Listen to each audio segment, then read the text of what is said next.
Hillary Clinton was asked an incredible question on the death penalty here at last night's Democratic town hall.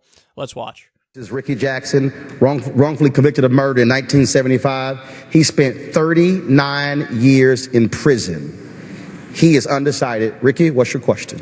Thank you, Senator. Thank you for taking my question. As stated, I did spend 39 years of my life in prison for a murder I didn't commit. And it was only through the heroic efforts of the Ohio Innocence Project at the University of Cincinnati that I was ultimately exonerated and am able to stand before you today.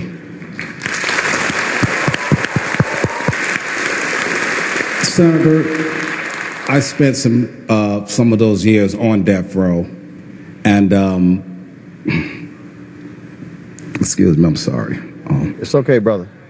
I came perilously close to my own execution, and in light of that, what I've just shared with you, and in light of the fact that there are documented cases of innocent people who have been executed in our country, I would like to know, how can you still take your stance on the death penalty? This is such a profoundly difficult question, and what I have said and what I continue to believe is that the states have proven themselves incapable of carrying out fair trials that give any defendant all the rights that defendant should have, all the support that the defendant's lawyer should have.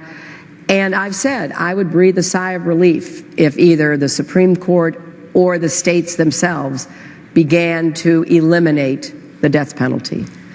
Where I end up is this, and maybe it's a distinction that is hard to support, but at this point, given the challenges we face from terrorist activities primarily in our country that end up under federal jurisdiction for very limited purposes, I think it can still be held in reserve for those. And the kind of crimes I'm thinking of are the bombing in Oklahoma City, where an American terrorist blew up the government building, killing, as I recall, 158 Americans, including a number of children who were in the preschool program. The plotters and the people who carried out the attacks on 9/11, but a very limited use of it in cases where there has been horrific mass killings. That's really the exception that I still am struggling with, and that would only be in the federal system. But what happened to you was a travesty, and I just can't even imagine what you went through and how terrible those days and nights must have been for all those years. And I know that all of us are so regretful that you or any person has to go through what you did. Okay, so Hillary there gave the best answer possible while still giving the wrong answer. And let me explain what I mean by that. I mean, this is a position where, you know, a lot of good people in the U.S., a majority of people in the U.S. are actually still in favor of the death penalty.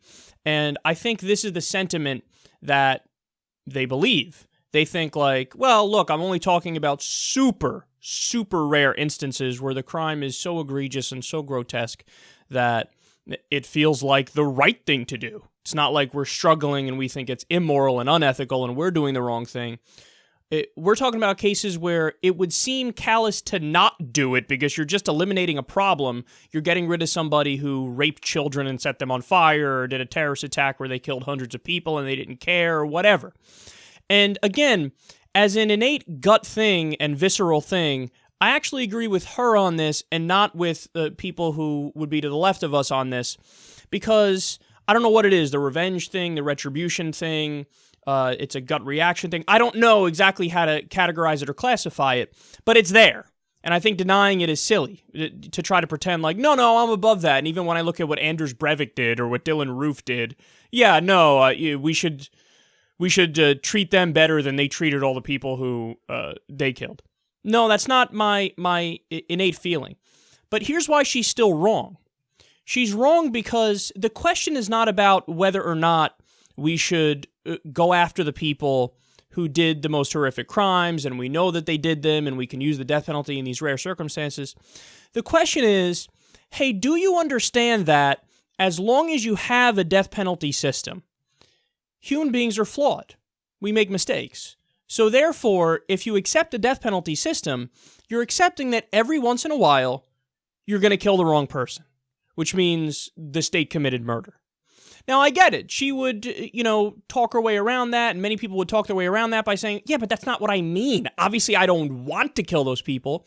But here's where you have to get the distinction between what happens in reality when you implement a system, no matter how perfect you try to make it, and what goes on in your head. So we're talking about theory and what would be ideal versus empiricism and what actually happens. So as I've said before, in theory, and people who listen to the show or who are to the left of me have come after me for this and they don't agree with me. I say in theory, look, if we could have perfect information all the time, and we know for sure we're getting the right people, I would be in favor of the death penalty in some rare circumstances. But that's not the world we live in. The world we live in is, if you accept the death penalty, and yes, sometimes you do get those monsters, you're also going to get people who are totally innocent. So you would be baking murder into the system, and you'd be saying, I'm okay with murdering innocent people every once in a while if there's a process and we get it wrong through the process. And that obviously is a morally abhorrent position. And you know what? It was situations like this, with this guy who was innocent and was on death row and was exonerated. It was listening to their stories that made me change my mind. Not that long ago, I was in favor of the death penalty. And then you realized after a while, wait, that's not a tenable position, because you are saying no matter what, no matter how foolproof you try to make the system, you are saying, hey, we're going to get innocent people sometimes, and I guess I'm okay with that, even if it's a small number of the time. No, because then you're saying I am okay with murder sometimes, in rare instances. No, I'm okay with murder never. So when people hear the distinction, and when people understand that part of the argument, you have to be against it. Because if you're not against it, then that really is super callous, because imagine that's you. Imagine that's you on death row, and you're that innocent person who slipped through the cracks. And you're like, what the fuck? I didn't do it. How can we have this system in place where you kill people if you don't always get the right people? Or imagine if it's your mom or your dad or your brother or whatever. Somebody you know, somebody you love. Imagine that's the person on death row and they don't belong there. And it happens, again, when you have a death penalty system, it's gonna happen where you get the wrong people. It's just, we're humans, it happens.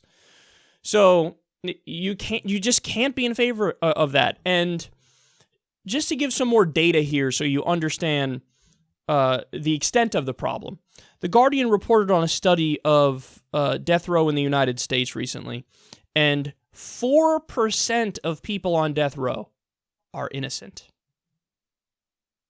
Isn't that incredible? So at the end of the day, you have Hillary Clinton here telling somebody who was wrongly convicted and was going to get the death penalty, I still believe in the death penalty. That's not an acceptable answer to me. Again, you gave the best answer you possibly could while still being wrong, but you're wrong. And you shouldn't be okay, and no moral person should be okay with, in rare circumstances, maybe we do state murder. Maybe. That's a horrible idea.